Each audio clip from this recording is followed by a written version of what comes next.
Assalamualaikum warahmatullahi wabarakatuh. Alhamdulillahirabbil alamin. Wa bihi nasta'inu ala umuri dunya waddin. Walhamdulillahilladzi hadana li hadza wa ma kunna linahtadiya laula an hadanallah. Walhamdulillahilladzi arsala rasulahu bil huda wa dinil haqq liyuzhirahu 'ala dini kullihi wa kafa billahi syahida. Wa innal hamdalillah nahmaduhu wa nasta'inuhu wa nastaghfiruhu wa natubu ilaihi wa nastahdihi wa na'udzu billahi min syururi anfusina wa min sayyiati a'malina. May yahdihillahu fala mudhillalah wa may yudlil fala hadiyalah. Walhamdulillahilladzi hamdan katsiran kama amar. Asyhadu an la ilaha illallah wahdahu la syarikalah wa asyhadu anna Muhammadan abduhu wa rasuluhu la nabiyya ba'da. Wassalatu wassalamu ala asyrafil anbiya'i wal mursalin Muhammad wa ala alihi wa ashabihi ajmain, amma ba'du.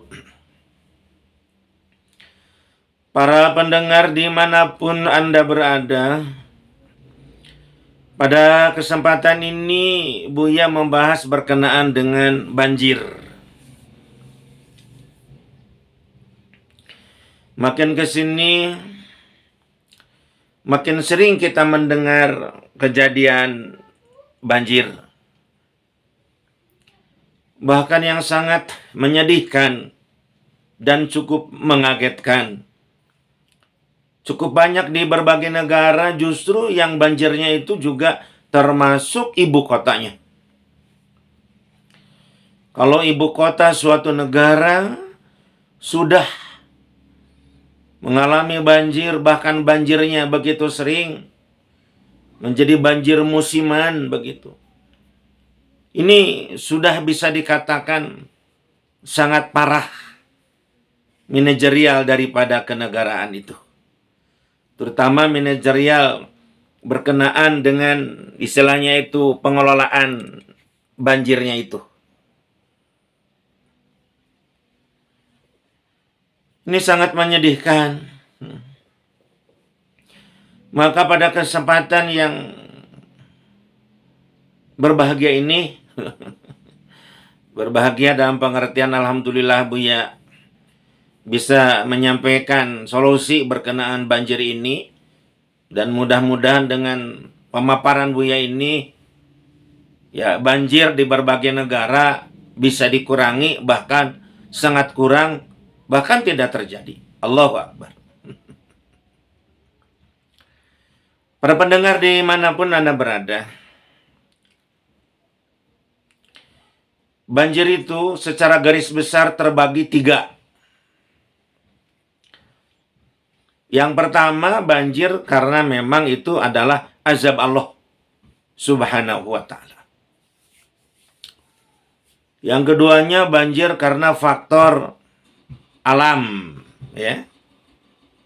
Jadi alamnya, kondisinya memang memungkinkan istilahnya itu sering banjir.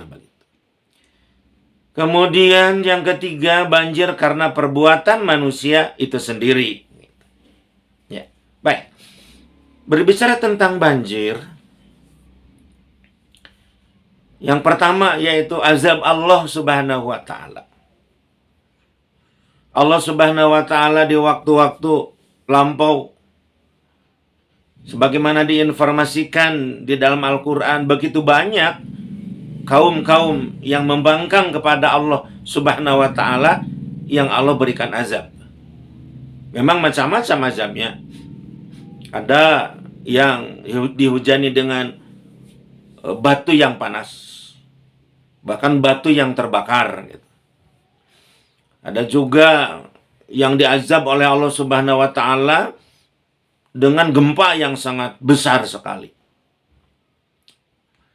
Skala Richternya. Kemudian juga ada yang diazab oleh Allah Subhanahu wa taala dengan dimasukkan ke bumi, dibelah buminya dan dimasukkan lagi. Ada juga yang diazab oleh Allah dengan bumi dibalikan. Kalau barusan dibelah, dibalikan. Ada yang diazab oleh Allah Subhanahu wa taala ya dengan penyakit yang sangat mematikan dan banyak lagi. Termasuk ada yang diazab oleh Allah Subhanahu wa taala karena yaitu dengan banjir. Sebagaimana kita tahu berkenaan dengan kisah Nabi Nuh alaihi salam. Bagaimana beliau berdakwah selama 950 tahun. Ya 1000 kurang 50 tahun. Tetapi begitu sedikit sekali yang mengikuti kepada jalan Nabi Nuh alaihissalam, kepada jalan Allah Subhanahu wa taala.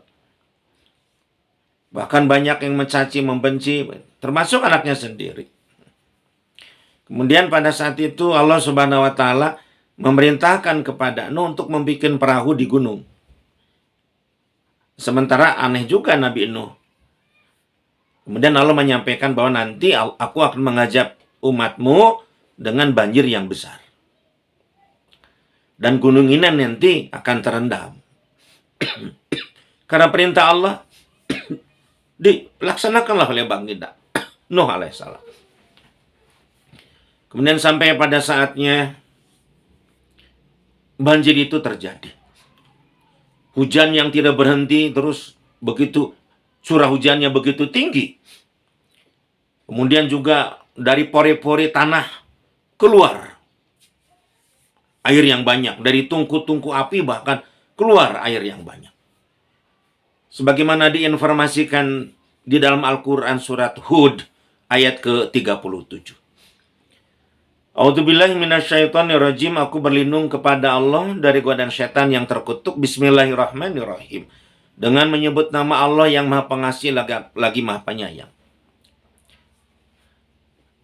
Disebutkan dalam itu wasainal fulka atau wasnail fulka. Dibikinlah itu perahu oleh Nabi Nuh alaihissalam. Wasnail fulka. Bikinlah perahu oleh Nuh. Begitu Allah berfirman. Wasnail fulka. Bi'ayunina. Pembikinan perahu itu kami sendiri Allah yang menyaksikan. Bi'ayunina. Wawahina dan juga dengan wahyu kami. Penyaksian kepada pembuatan perahu itu. Wala tukhotibni, janganlah kamu hai Nuh mempedulikan orang-orang yang memang susah diajak kepada kebenaran. Wala tukhotibni fil ladina zulamu, yaitu orang-orang yang aniaya, yang zolim. Pada saat pembuatan perahu itu mereka juga di samping mengejek, kamu bikin perahu di gunung, orang yang tidak punya akal. Masa iya perahu di gunung bagaimana bisa berlayar dan sebagainya. Padahal baginda Nuh alaihissalam sudah menyampaikan, perahu ini nanti akan berlayar. Karena air bah nanti akan sampai ke gunung ini. Maka sebelum Allah Subhanahu wa ta'ala memberikan azabnya, berimanlah, bertakwalah. Tapi mereka justru menutup lubang telinganya dengan telunjuknya dan menutup wajahnya dengan bajunya. Sambil mentertawakan Nabi Nuh alaihissalam. Wasnal fulka bi'ayunina wa wahina wala tukhatibni fil ladina zulam, orang-orang yang nyai. Innahum mughraqun, sesungguhnya mereka akan ditenggelamkan. Quran surat Hud ayat ke-37. Itu air yang besar, air bah, yang saat itu menenggelamkan orang-orang yang ingkar kepada Allah Subhanahu wa ta'ala. Kemudian juga di dalam Al-Quran surat Saba ayat ke-16 berkenaan dengan membangkangnya kaum Saba. Padahal warga negara Sabah itu diberikan oleh Allah negeri yang subur makmur loh jinawi. Tetapi mereka kufur nikmat. Dengan kenikmatan yang luar biasa itu Allah berikan kepada mereka. Ada 2 kebun yang luar biasa luasnya, kanan dan kiri di mereka. Mereka dikasih buah-buahan yang luar biasa, tetapi mereka membangkang kepada Allah Subhanahu wa taala. Maka Allah Subhanahu wa taala saat itu ya, fa'aradna, katakan di sana. Bagaimana Allah Subhanahu wa taala pada saat itu berfirman, atau fa'aradu dikatakan di sana. Karena memang mereka membangkang kepada Allah Subhanahu wa taala. Dan saat itu mereka istilahnya itu diberikan sailal arim. Sailal arim itu adalah banjir yang sangat besar saat itu. Fa'aradu fa'arsalna alaihim sailal arimi. Mereka membangkang kepada Allah. Fa'aradu fa'arsalna alaihim sailal arimi, maka kami Allah mengirim kepada mereka banjir bah yang sangat besar. Sehingga pohon itu yang tadinya pepohonannya begitu luar biasa buah-buahannya, dan setelah ada sailal arim itu banjir yang besar, buah-buahannya berubah menjadi buah yang sangat pahit. Itulah azab Allah Subhanahu wa taala kepada orang-orang yang membangkang kepada Allah Subhanahu wa taala. Wa aridu farsal alaihim sailal arim. Itulah kejadian di masa lalu, azab dari Allah, dan tidak menutup kemungkinan zaman sekarang pun yang membangkang kepada Al-Quran dan Al-Hadis, maka kalau berikan azab dengan curah hujan yang sangat tinggi. Ini curah hujan yang sangat tinggi kadang-kadang dihubungkan dengan alam, awan, cuaca. Bukan. Curah yang tinggi itu ketentuan Allah. Pada kenyataannya manusia cuma teori begini-begini, mengubah cuaca, mengubah hujan dan sebagainya. Dan itu juga mengeluarkan banyak dana sampai ratusan miliar. Curah hujan yang tinggi, Allah tentukan itu. Begitu banyak air yang turun, sehingga banjir. Atau badai yang sangat besar menumbangkan pohon-pohon yang besar. Pohon-pohon besar itu jatuh ke sungai, sehingga terhambat aliran air sungai itu. Kemudian jebolnya misalkan tanggul-tanggul, dan jembatan juga ikut putus dan sebagainya. Maka terjadi banjir. Nah, itu termasuk azab Allah Subhanahu wa ta'ala. Nah, maka untuk banjir jenis ini, solusinya apa? Hanya satu, bertakwa kepada Allah Subhanahu wa ta'ala. Ya ayyuhalladzina amanu taqullah haqqa tuqatihi wa la tamutunna illa wa antum muslimun. Surat Ali Imran ayat 102. A'udzubillahi minasyaitonir rajim. Bismillahirrahmanirrahim. Ya ayyuhalladzina amanu taqullaha haqqa tuqatihi wa la tamutunna illa wa antum muslimun. Hei orang-orang yang beriman, bertakwalah kalian kepada Allah haqqa tuqatihi, dengan benar-benar takwa. Bukan basa-basi. Benar-benar takwa, bukan cuma ucapan, kenyataan nihil.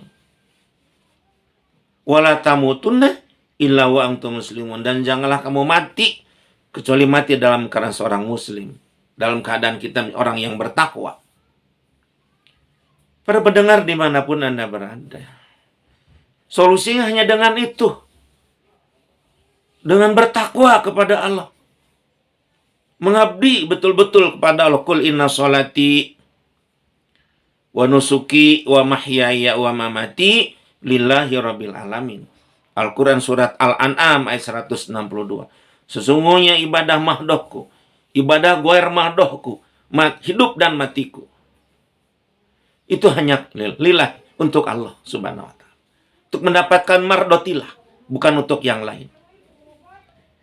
Jadi berkenaan dengan ini, bahwa solusi agar kita terhindar daripada musibah azab dari Allah Subhanahu wa taala, maka dengan bertakwa kepada Allah Subhanahu wa taala. Berikutnya yang kedua, jenis banjir yang disebut dengan karena memang faktor alam sudah begitu Allah Subhanahu wa taala ciptakan. Apa yang dimaksud oleh Buya? Yaitu pada saat suatu daerah atau suatu wilayah, ya, di mana ketinggian wilayah itu, ketinggian daerah itu di bawah ketinggian permukaan laut. Ya jelas, kalau suatu wilayah ketinggiannya di bawah, ya, ketinggian permukaan laut, dengan sendirinya pasti akan kejadian banjir yang sering. Nah, solusi apa, Buya? Buya ada dua solusi dalam hal ini. Yang pertama, kalau memungkinkan dananya ada dan memang dibikinnya cukup luas, apa itu? Yang disebut dengan reklamasi pantai. Otomatis dengan reklamasi pantai itu dibikin semacam rekayasa. Sehingga begitu ya. Daerah yang tinggi itu, yang rendah itu, daripada permukaan laut itu, dibikin air laut itu tidak mengalir. Karena dirubah menjadi reklamasi pantai. Sehingga bibir laut itu maksud Buya, atau pantai, tidak di dekat wilayah yang bawah itu. Tetapi jauh non di sana, karena memang kita melakukan reklamasi pantai. Ya memang reklamasi pantai itu memang banyak manfaatnya. Dalam hal ini juga Allah Subhanahu wa taala berfirman dalam Al-Qur'an surat At-Taubah ayat 105. A'udzubillahi minasyaitonirrajim. Bismillahirrahmanirrahim. Wa qul i'malu fasayarallahu amalakum wa rasuluhu wal mu'minun. Shadaqallahu adzim. Jadi berbicara tentang perbuatan kita, amalah kita, kerja kita, Allah juga lihat. Allah akan melihat karya kamu. Apa kemauan? Apakah bisa kamu? Apa kemampuan kamu? Kira-kira begitu. Bukan saja Allah dan Rasulnya nanti pada saat di hari kiamat menjadi saksi bagaimana kita selama di dunia beramal dengan baik. Karena memang manusia yang paling baik itu khairun nasi anfa'hum linnas. Sebaik-baik manusia adalah orang yang paling banyak manfaatnya kepada orang lain. Pada saat kita membuat reklamasi pantai dalam rangka merekayasa, jangan sampai air itu mengalir di daerah yang lebih bawah gitu. Maka itu termasuk amal yang soleh. Bagaimana? Kemudian juga wal mu'minun, orang-orang yang beriman, orang-orang yang awam bangga, berterima kasih kepada kita yang merekayasa bibir pantai untuk daerah yang di bawah ketinggian laut, ya gitu, bibir laut. Kemudian sehingga mereka tidak banjir begitu. Dan ini termasuk amal soleh. Dan itu di samping juga manfaat-manfaat lain dari reklamasi pantai di ceramah Buya yang sebelumnya. Jadi para pendengar bisa mencari di YouTube juga berkenaan dengan solusi tentang reklamasi pantai. Kalau itu memang yang keduanya, kalau reklamasi pantai tidak memungkinkan, saudara, Buyanya selalu bersah dan sebagainya, karena memang luas daripada wilayah yang di bawah, istilahnya itu ketinggian laut itu sangat luas, maka Buya memberikan solusi yang kedua, mengosongkan daerah itu.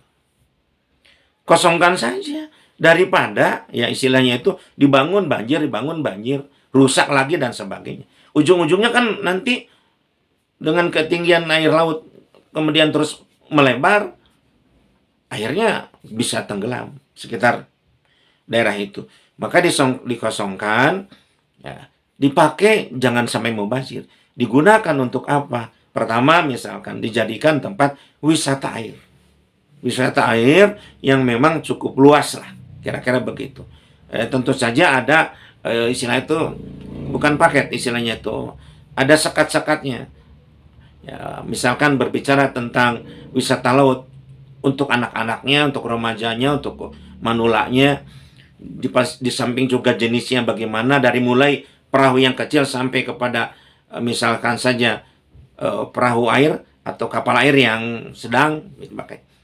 Atau juga digunakan sebagai misalkan produksi secara garis besar daripada garam. Jadi dikosongkan, bukan dijadikan sebagai tempat diam, ya, bukan tempat, ya, dijadikan tempat diam atau kantor atau rumah. Nah, itulah. Yang kedua berkenaan dengan istilahnya itu apa, solusinya. Nah, solusi ini sesuai dengan firman Allah Subhanahu wa taala di dalam Al-Qur'an surat Ar-Rahman ayat ke-33. A'udzu billahi minasyaitonir rajim.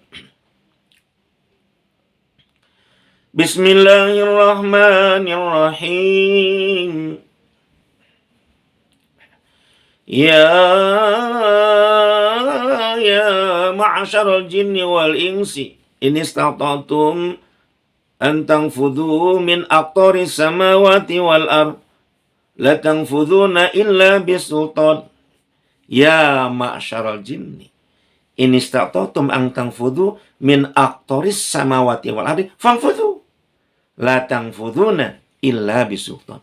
Ya ma'asyaral jinni, hei masyarakat jin, wal insi dan masyarakat manusia. Ini manusia kitabnya. Jin itu urusan bangsa jin. Ini statautum, jika kalian mampu, antang fudu, untuk menembus maksudnya, menembus min aktoris samawati wal ardi, penjuru-penjuru langit dan bumi. Fangfudu, tembuslah. La tangfuduna illa bisultan, tidak akan menembus itu kalau tidak dengan kekuatan. Kekuatan musyawarah, meyakinkan masyarakat yang awam. Kekuatan kita dalam bidang pendanaan, biaya, uang, pulus, ya. Dan kekuatan di bidang teknologi, sains teknologi, dan otak manusianya. Nah, menyangkut tentang daerah yang berada di wilayah ketinggian laut, ya tentu saja kan harusnya kan laut itu, ketinggian laut itu kan di bawah kita. Maka kan kalau kita mengukur berapa ketinggian di atas permukaan laut kan itu. Ini ternyata daerah itu di bawah, ya, ketinggian permukaan laut. Maka tentu ada solusi. Karena memang Allah juga sudah menantang kepada kita, bangsa jin dan bangsa manusia, ya. Tafud. Silakan kamu tembus bumi langit itu. La tangfuduna illa bisultan. Teman kita ini betul-betul bersatu untuk menyusun kekuatan, memperlihatkan kepada Allah, ya Allah, dengan izinmu, dengan kekuatanmu, dengan kemahabesaranmu, dengan otak engkau berikan kepada aku, alim kepada kami, maka alhamdulillahirabbil alamin, kami bisa menembus ini dengan cara-cara baik. Termasuk juga bagaimana membangun daerah, ya, yang berada di bawah ketinggian yang di bawah permukaan laut, sehingga menjadi daerah yang maslahat dan tidak banjir, bahkan tidak pernah banjir. Subhanallah. Ini yang perlu banyak sampaikan. Kalau kita lihat yang ada di negara Eropa, satu negara lah, di mana kondisi negara itu berada justru di bawah permukaan laut. Tetapi karena mereka, ya, orang-orang pintar, ya, dalam hal segi sains teknologi, Buya melihat cara mereka luar biasa solusinya untuk menjadikan itu. Dibikin kolam-kolam di perkotaan begitu, ya. Kemudian juga ada hutan kota dan banyak lagi. Kemudian juga ada semacam jalur air di tengah perkotaan. Itulah usaha mereka supaya menjadikan mereka tidak banjir, bahkan tidak pernah banjir. Luar biasa. Tapi nyata negara-negara yang daerahnya di atas permukaan laut justru sering banjir. Ini memang menyangkut tentang kesungguhan penguasa dan warganya untuk mengelola negerinya sehingga bisa melawan banjir, dalam pengertian tidak pernah banjir di negaranya. Baik, yang ketiga ini, banjir itu adalah faktor yang disebut dengan karena perbuatan manusia. Ya, perbuatan manusia. Di dalam Al-Quran surat Rum ayat ke-41, Allah Subhanahu wa taala berfirman, A'udzu billahi minasyaitonir rajim. Bismillahirrahmanirrahim. Zuharul fasadu fil bari wal bahri bima kasabat aydin nas. Shadaqallahul adzim. Telah nampak kerusakan di lautan dan di daratan bima kasabat aydin nas, karena perbuatan manusia itu sendiri. Jadi akibat perbuatan manusia terjadilah kerusakan di lautan dan di daratan. Nah, ini perbuatan manusia ini yang menjadikan banjir itu. Baik, berbicara tentang perbuatan manusia, kita mulai dengan secara person, secara perorangan. Dan secara perorangan itu terbagi dua lagi, diri dan istilahnya itu peduli. Perseorangan yang sifatnya diri, seorang itu bagaimana gaya hidupnya, cara hidupnya, yang sangat bertolak belakang dengan istilahnya itu kemauan daripada alam yang Allah ciptakan. Bertentangan dengan sunnatullah, kira-kira begitu. Apa Buya maksudnya? Jadi seseorang yang justru menjadikan orang itu terjadi banjir. Contohlah, membuang sampah di mana saja. Membuang sampah di mana saja. Ya kalau kita punya prinsip, cuma puntung rokok, gak akan bikin banjir. Kalau ada 1 juta orang punya prinsip begitu, artinya ada 1 juta puntung rokok yang terberserakan di pinggir jalan, berserakan di mana saja. Ada air hujan, terbawalah ke gorong-gorong, mempetlah gorong-gorong itu. Jadi gaya hidup, cara hidup yang disiplin dan tidak disiplin, yang menyebabkan kebanjir itu karena cara hidup seseorang yang tidak disiplin. Semau gue, buang sampah di mana saja. Buang sampah di mana saja. Bahkan bukan buang sampah di mana saja. Kadang-kadang nyuruh orang, nggak usah dibuang sampah, ke tempatnya jauh, buang aja di sana. Wah, itu parah sekali. Parah sekali. Padahal baginda Rasul telah bersabda, akmalul mu'minina imanan ahsanuhum khuluqa. Orang mukmin yang sempurna keimanannya, ahsanuhum khuluqa, yang sangat baik akhlaknya. Buang sampah di tempatnya. Maka orang itu termasuk orang yang disiplin, yang menjadikan tidak banjir. Orang itu berakhlakul karimah. Ini menyangkut ini dulu, kita mulai solusinya dari pribadi dulu. Jangankan nyuruh orang buang sampah, dia sendiri. Kalau puntung rokok ya pakai plastik masukkan. Bahkan istilahnya itu ada sampah, istilahnya itu dia pungut dan sebagainya. Secara person begitu. Dan secara keduanya, dia itu tidak peduli lagi. Lihat orang buang sampah di mana saja, nggak pernah dia melarang. Gua aku. Biarkan saja lah. Nah, ini sifat yang sangat buruk. Padahal bagian Rasul bersabda, man ra'a minkum munkaron falyughayyirhu biyadihi. Fa illam yastati fa bilisani, fa illam yastati fa biqalbi. Wa huwa ad'aful iman. Nah, jadi kalau ada orang yang buang sampah di mana saja, larang dong. Jangan Pak, Bu, Dek. Nah, itu akan bisa. Ya tentu risikonya kita dipelototi orang, dia marah, itu memang resiko bagi orang yang ingin mendapatkan pahala di sisi Allah. Biarkan saja. Orang-orang seperti itu nggak usah diambil hati kalau dia marah. Tapi kita sudah menyampaikan, kita peduli. Nah, yang menyebabkan istilahnya itu banjir itu karena ketidakpedulian. Jadi menyangkut tentang perbuatan manusia itu, ya solusinya yang pertama, jangan membuang sampah di mana saja. Ya. Membuang sampah di mana saja itu bisa menjadi banjir. Yang keduanya, kita mesti peduli. Orang lain dilarang membuang sampah di mana saja. Bukan saja peduli melarang orang lain membuang sampah, tapi dia juga memungut sampah yang berserakan, supaya kita ini istilahnya itu berpikir yang sampai kita istilahnya itu membuat banjir dan menjolimi orang. Nah, berbicara tentang membuang sampah di mana saja, dan kita tidak peduli dengan orang lain yang membuang sampah di mana saja. Bisa ingat sabda Rasul, wattaqu da'watal mazlumi fa innaha laisa bainaha wa bainallah hijabun. Takutlah kalian, ya. Takutlah takutlah kamu dengan doa orang-orang yang dizolimi. Karena antara dizolimi dengan Allah tidak ada hijab. Misalkan orang buang sampah di mana saja di daerah itu, kemudian daerah itu menjadi daerah yang sering banjir. Orang-orang yang zolimi, yang airnya masuk ke dalam rumah, bahkan misalnya sampai lumpur juga. 2 hari, 3 hari misalkan, beres-beres. Kemudian orang itu kepada, ya Allah, kepada orang-orang yang buang sampah di mana saja, sehingga air mempet, sungai tidak jalan, berikanlah azab kepada mereka. Bisa ada azab kepada mereka. Apakah kita dikasih azab oleh Allah dengan penyakit yang sangat berat, gatal-gatal, yang luar biasa, kan memang menjadikan orang gatal-gatal. Atau dia sendiri nanti dikasih banjir, bandang.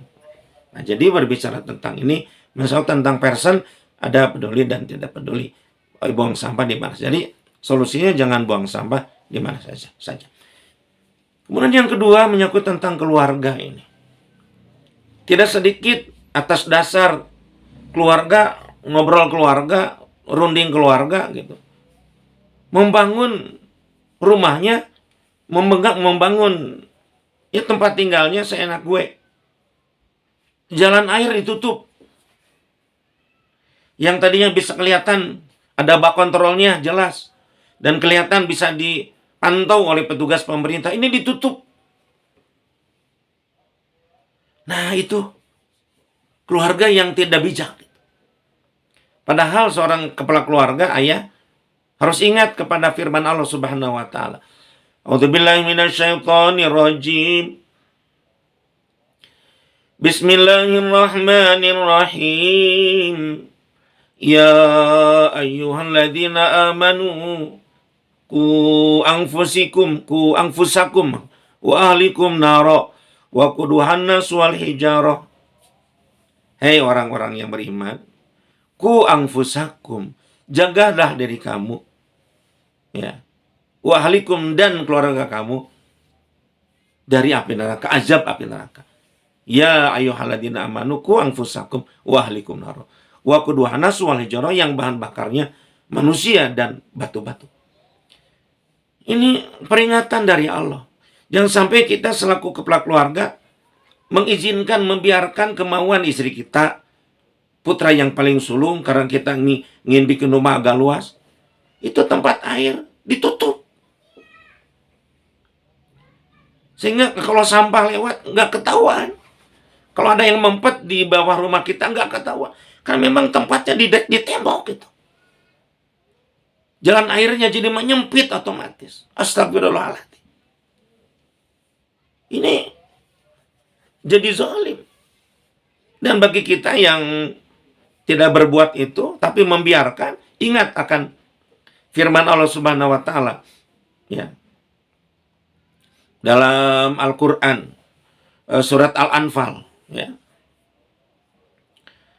A'udzubillahi minasyaitonirrajim. Bismillahirrahmanirrahim. Wattaqu fitnatan. Takutlah kalian kepada suatu dosa.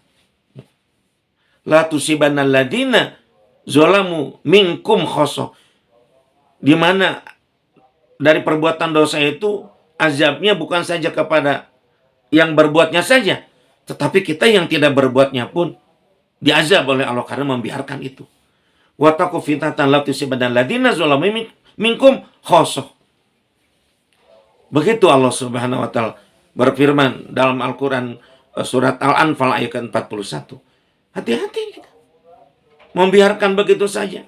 Tetangga kita bikin rumah dengan cara menutup misalkan saluran air atau memperkecil atau ditumpangi dengan bangunan sehingga sungai itu menjadi tidak ada. Ini sesuatu yang sangat salah ini.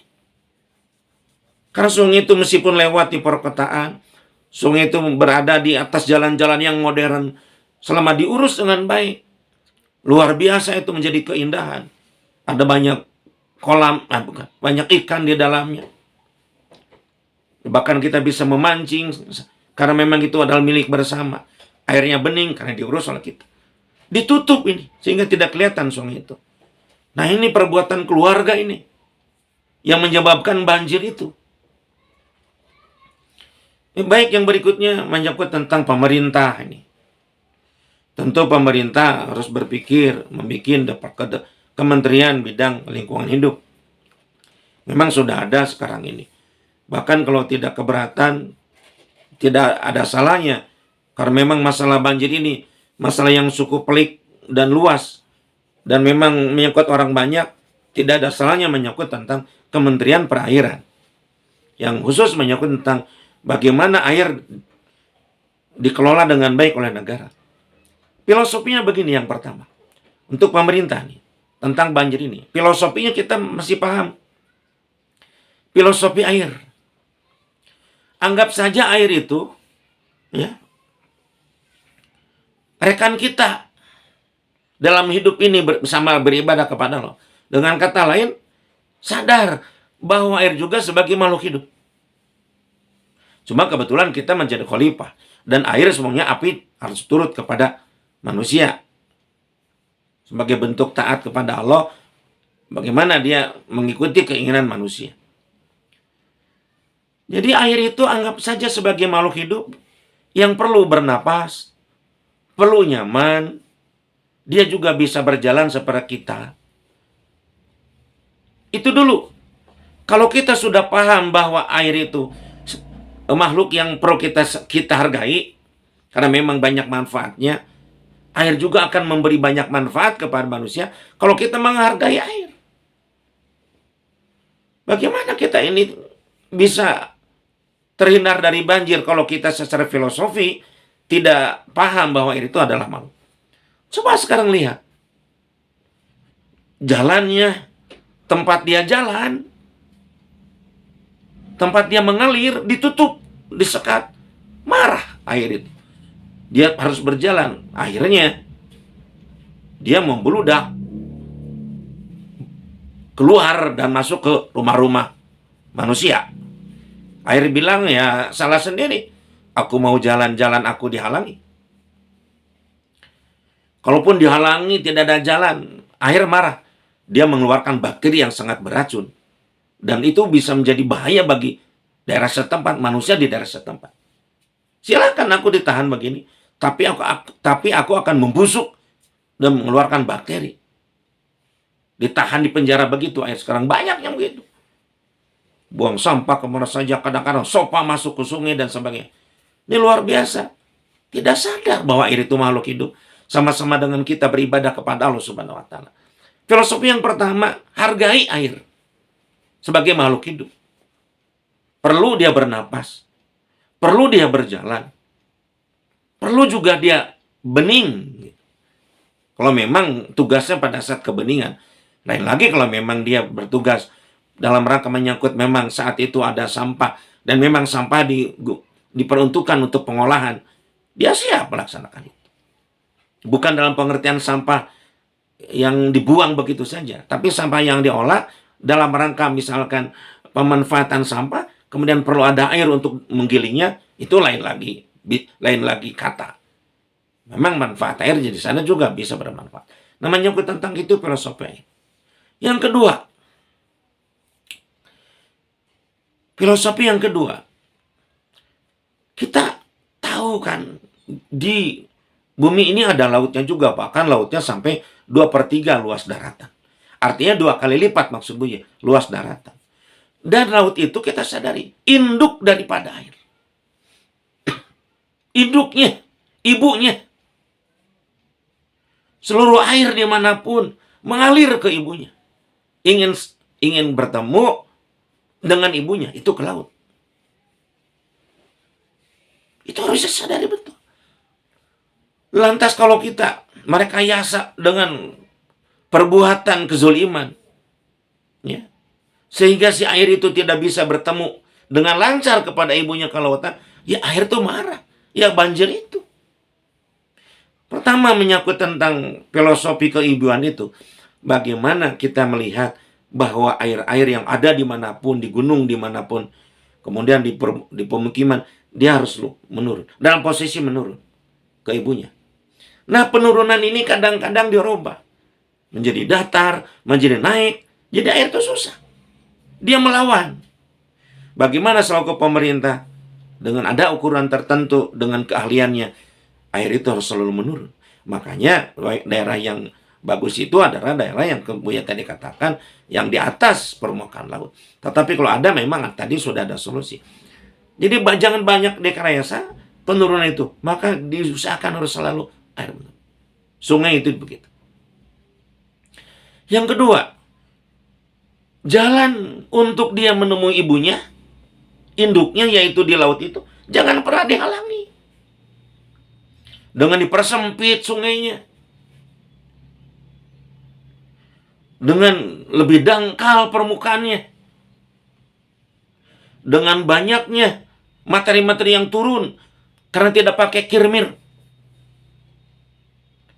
dan lain sebagainya, dihalangi dengan bangunan, terhalang dia, atau membawa materi sendiri. Banyak yang buang sampah ke sungai, ya otomatis dia tidak bisa cepat, tidak bisa lancar untuk datang ke ibunya, maka banjir terjadi, meluap ke jalan dan lain sebagainya. Ya, kita berbicara tentang filosofi bahwa air itu punya ibu di laut, harus lancar, diperlancar supaya hidup juga kita lancar. Jangan coba mengganggu makhluk lain. Kalau kita mengganggu makhluk lain, otomatis dia akan melawan. Ada aksi dan reaksi.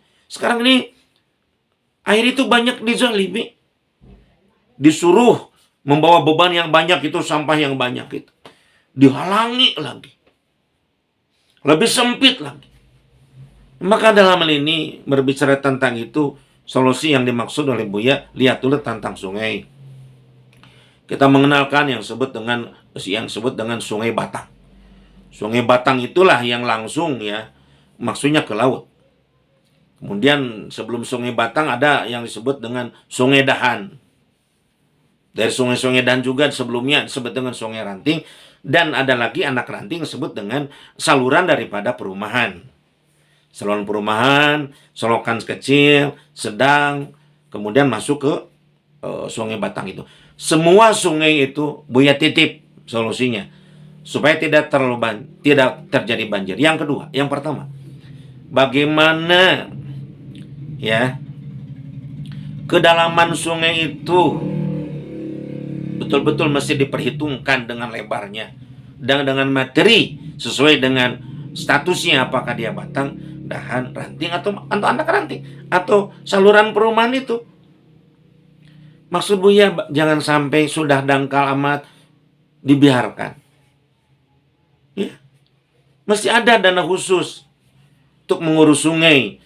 Karena kalau tidak diurus pada saat banjir, kita mengeluarkan berpuluh-puluh lipat daripada biaya untuk mengurus sungai. Kita tahu persis kan, dengan hanya banjir itu rusak segala-galanya.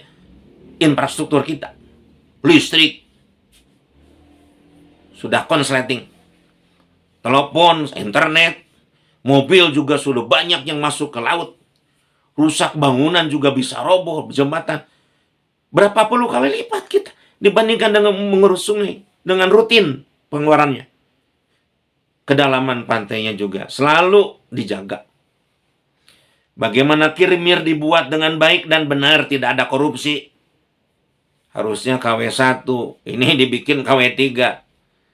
Ada uang untuk jangka panjang, dan ada uang untuk ke rumah. Ini yang paling parah, lebih banyak uang ke rumahnya daripada uang untuk proyeknya itu sendiri. Ini parah. Ya, dan orang-orang seperti ini harus dipotong tangannya sebagai ciri dia sudah mengambil harta rakyat. Bagaimana bikin kirmir yang baik, yang benar. Ya. Debit air juga perlu dijaga dengan baik. Sampah selalu bersih, tidak ada di sana. Ada cara-caranya bagaimana. Dengan istilahnya itu tanggung jawab per wilayah, per RT, per RW misalkan. Dan ada controlling yang begitu ketat. Pasang CCTV. Ya, pantau siapa yang buang sampah di mana saja. Dan beri sanksi yang berat oleh pemerintah. Ada regulasinya, hukum positifnya yang jelas. Sehingga masyarakat punya efek jerah. Itulah bagaimana menjaga sungai harus sehat. Harus sehat. Dia itu tempat air berjalan. Ya. gorong-gorong dan sebagainya, bongkar saja yang menghalangi jalan sungai. Jangan sampai demi kelompok orang tertentu, demi orang tertentu, mengorbankan banyak orang. Pemerintah mesti tegas, tidak boleh tedeng aling-aling. Kebenaran itu harus tegas. Tidak melihat siapa-siapa. Yang dilihat adalah kepentingan umum. Bahwa sungai itu harus betul-betul dijaga dengan baik. Kemudian solusi yang berikutnya tentang daratan. Ya tentu saja yang diperhatikan menyangkut tentang drainase, saluran drainase di sebelah kiri kanan daripada jalan umum. Sekarang kan drainase itu, aduh, astagfirullahaladzim, sudah mempet sehingga air itu masuk ke jalan, sehingga terganggu pengendaraan itu. Banjirnya bukan main. Drainase perhatikan dengan baik, sehingga kedalaman drainase itu bisa betul-betul diatur, dipertahankan. Kemudian juga biopori itu bagi wilayah tertentu, komplek-komplek tertentu di kampung, di desa, oleh kepala daerah masing-masing mesti diharuskan. Ya paling tidak misalkan satu rumah mesti ada punya 10 biopori misalkan di depan, tentu di belakang, di kanan kiri dari rumahnya. Sehingga air itu ada hujan terus meresap dan menjadi simpanan air. Ya, kemudian juga setelah biopori juga mesti diperhatikan untuk wilayah tertentu yang padat penduduk, ada danau lah atau situ lah untuk menampung air hujan, bisa dikeluarkan dan dimasukkan sesuai dengan keperluan. Untuk yang wilayah luas itu juga diperlukan istilahnya itu namanya itu yang disebut dengan bendungan untuk menampung air dan lain sebagainya.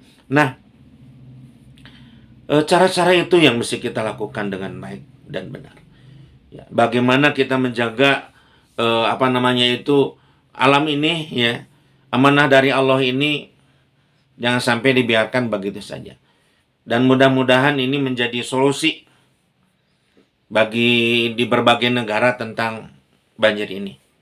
Buya yakinlah kalau pemerintah, warga melaksanakan apa-apa yang tadi Buya sampaikan, sepertinya banjir itu tidak akan terulang. Ya, karena perbuatan sendirilah, ya, yang kita ini bisa mendapatkan azab. Atau karena memang kita sendiri yang membangkang kepada Allah, atau memang ada alam yang memang Allah takdirkan seperti tadi Buya sampaikan, tetapi kita tidak mau capek, tidak mau bekerja keras, sehingga dibiarkan begitu saja. Tidak heran kalau Buya sering dengar ada di orang-orang di pinggiran sungai Batangan gitu ya, sungai-sungai yang langsung ke laut. Banjir lagi, ya iya dong. Mau tidak banjir bagaimana tuh? Tempat tinggalnya juga di bawah permukaan sungai. Ampun, harus dikosongkan. Jadi aneh tapi nyata, katanya tidak mau banjir, tetapi tidak ada perubahan yang spektakuler ya dari pemerintah untuk merubahnya. Terima kasih banyak atas perhatiannya. Dan mohon maaf kalau ada kata-kata yang tidak berkenan. Yang baiknya dari Al-Quran dan Al-Hadis, yang salahnya dari hawa nafsu Buya sendiri. Wabillahi taufiq wal hidayah wa ridho wal inayah. Wassalamualaikum warahmatullahi wabarakatuh.